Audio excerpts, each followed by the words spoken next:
आज ये ज़माना अलग हो गया है कि भगवान से भी लेन देन का मामला चल रहा है कि आप मेरा ये काम कर दो तो ये हो जाएगा, और काम एक भी नहीं हुआ तो भगवान बदल ले, कि वही कहीं और माथा टेकते हैं, यहाँ तो काम हो नहीं रहा। तो ये भक्ति नहीं होती।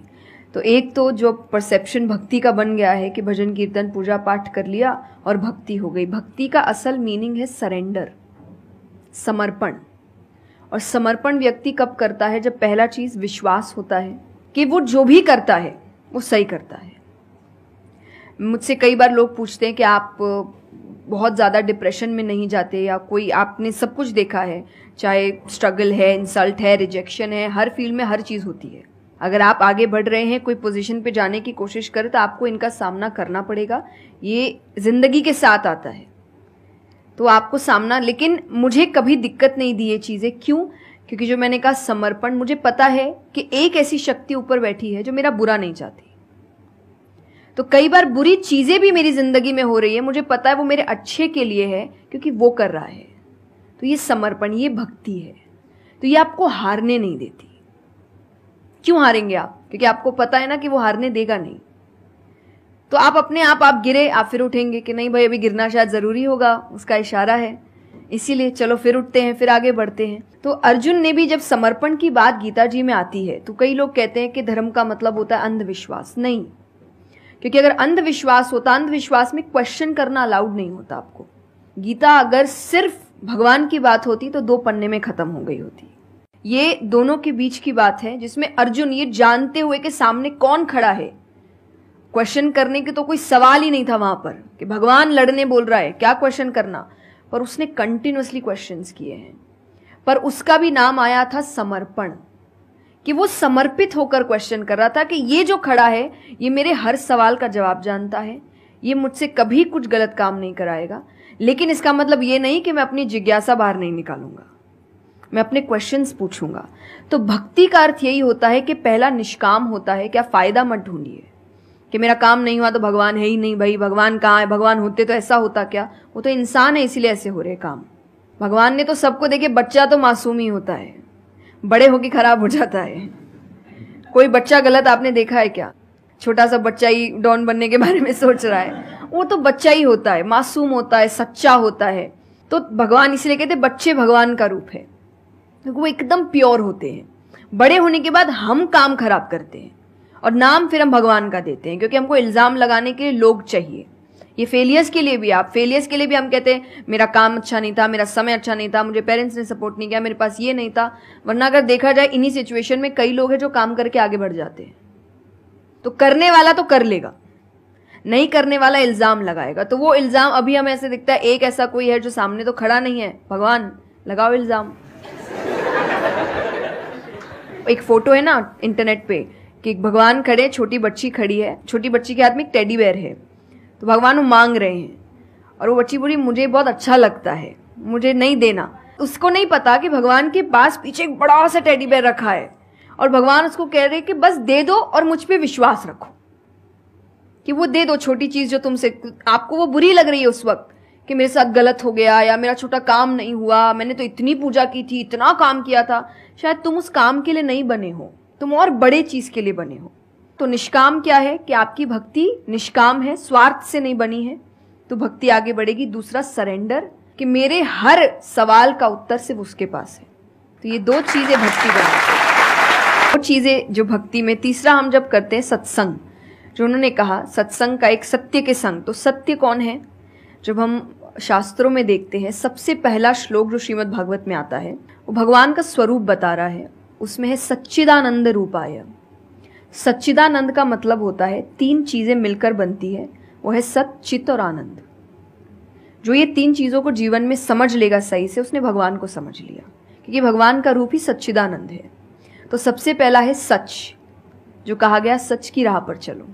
जो हम ये एक्चुअली आपने एग्जैक्ट वर्ड उस वक्त बोले, मैं अपनी कथा में भी कहती हूँ कि आजकल हम इतनी छोटी छोटी बातों पे झूठ बोलते हैं कि हम किसी से मिलने जा रहे हैं और हम घर से भी नहीं निकले, अरे 5 मिनट, अरे सिग्नल पे खड़ा हूं, अरे बस पहुंच गया, अरे क्या हो गया, वो 2 बातें तो सुनाएगा ना सिर्फ कि तुम समय लेकर नहीं आए।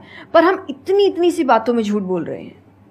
ये हमें लगता है कि कोई बड़ी बात नहीं, पर ये बहुत बड़ी बात है कि आप इतना भी सच का सामना नहीं कर सकते, और फिर हमें लगता है कि हम लाइफ के जो प्रॉब्लम्स है उसका सामना कर लेंगे, खुद के सच का तो सामना कर नहीं पा रहे हैं। जिंदगी का सच सामने आएगा तब तो बैंड ही बज जाएगी पूरी, क्योंकि वो कठिन है। जिंदगी आसान नहीं है, किसी के लिए नहीं, भगवान के लिए भी नहीं हुई। आप राम जी को उठाइए, कृष्ण जी को उठाइए, जब तक यहां रहे कोई सुखी नहीं रहा।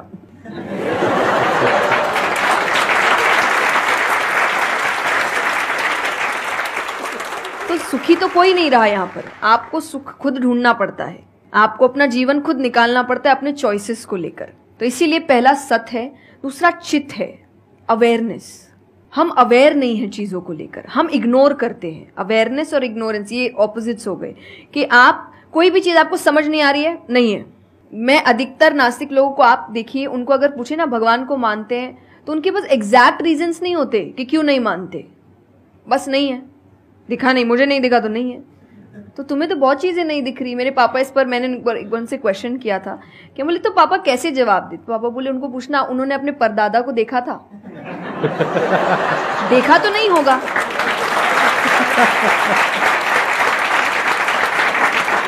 सुना है, दादा से सुना है, पापा से सुना है कि थे, मैंने तो नहीं देखा, तो मैं बोल दूं वो थे ही नहीं।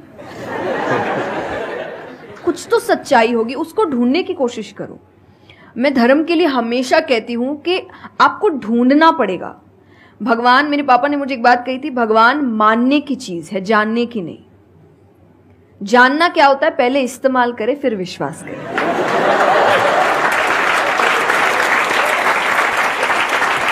कि पहले देखेंगे है कि नहीं है, फिर बताएंगे। तो वो तो भगवान है, वो कहेंगे देख मैं भी घुमाता हूं।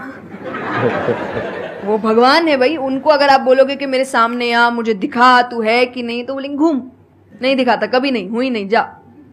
तो भगवान मानने की चीज है, मानो वो अपने आप जना देंगे वो कहाँ है। तो भगवान के लिए माना गया कि पहले आपको मानना पड़ता है, दैट इज सरेंडर, कि मैं मानता हूं, मैं इसीलिए पढ़ रहा हूं। अधिकतर लोग अभी पढ़ क्यों रहे हैं, जान क्यों रहे, गलत साबित करने के लिए। और दुनिया के लिए भी, आप किसी भी चीज को जानने की कोशिश करो तो सिर्फ एक खाली दिमाग से जानने की कोशिश करो, अपने दिमाग से नहीं कि मुझे गलत साबित करना इसलिए पढ़ता हूं चलो। तो फिर आपका दिमाग सीधा उस गलत बात पे ही जाएगा कि देखो मैंने तो बोला ही था गलत है। और उसके आसपास कितनी अच्छी बातें लिखी होगी आप देखेंगे नहीं, पर आपको जो बस साबित करना है, आप उस लोग सुनते भी आजकल इसीलिए है। मैं कथा में एक बात कहती कि उस आजकल कथा ही बची है सुनने वाली चीज, वरना आप कहीं भी दो लोगों को देखिए वो बोलेगा मैं बोलता हूँ, नहीं मैं बोलता हूँ, नहीं मैं बोलता हूँ। दुख देखिए किसी के, प्रॉब्लम्स को एक बोलता है मेरी जिंदगी अच्छी नहीं चल रही, वो अरे मेरी उससे भी खराब है। आप किसी से मदद भी कहाँ मांगेंगे कि वो एक दुख सुनाओ वो 4 सुनाता है, तो क्या ही मदद मांगे कि तो मेरे से दुखी है, तू मेरे से और 500 रुपए रख भाई। कि तू तो लोग हर वक्त कोई सुनना नहीं चाह रहा, और सुन भी रहे हैं तो इसीलिए कि ताकि बस मैं बोल सकूं, कि ये खत्म करे बस जल्दी से, चुप हो ताकि मैं बोलूं। तो ये बंद करिए। भगवान ने अर्जुन की पहले पूरी बात सुनी थी, एक बार भी बीच में इंटरप्ट नहीं किया, उसकी पूरी बात सुनी। क्यों? तभी वो आंसर ठीक से कर पाएंगे।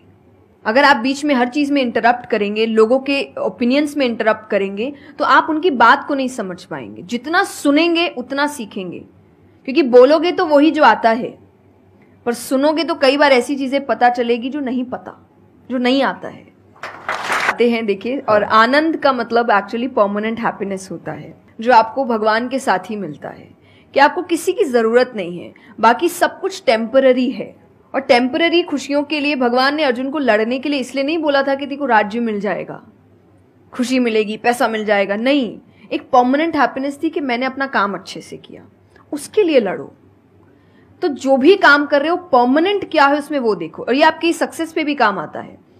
भगवान जैसे अब हम कहते हैं ना कि दुनिया में कुछ सच नहीं है, संसार सच नहीं, इसका मतलब क्या? छोड़ने के लिए नहीं। क्या आप पहली चीज, जब दुख आ रहा है तो डिप्रेशन में मत जाओ, क्योंकि आप जानते हो ये भी परमानेंट नहीं है, टेम्पररी है, कल फिर ठीक हो जाएगा। खुशी आ रही है तो घमंड मत करो, ये भी निकल जाएगा, ये पोजीशन भी ज्यादा समय तक रहेगी नहीं, तो उसको रखने के लिए काम करते रहो। तो भगवान हर चीज में कहते बैलेंस्ड रहो, और परमानेंट वो है उसके पीछे भागो। तो आप अपने आप ही जो दिखावे की दुनिया है, करते हम सब है और सब कुछ करना चाहिए लाइफ में, सब एंजॉय करिए, पर अगर उसको जानते हुए करोगे कि परमानेंट नहीं है, तो जैसा मैंने कहा वो यहां जाएगा नहीं।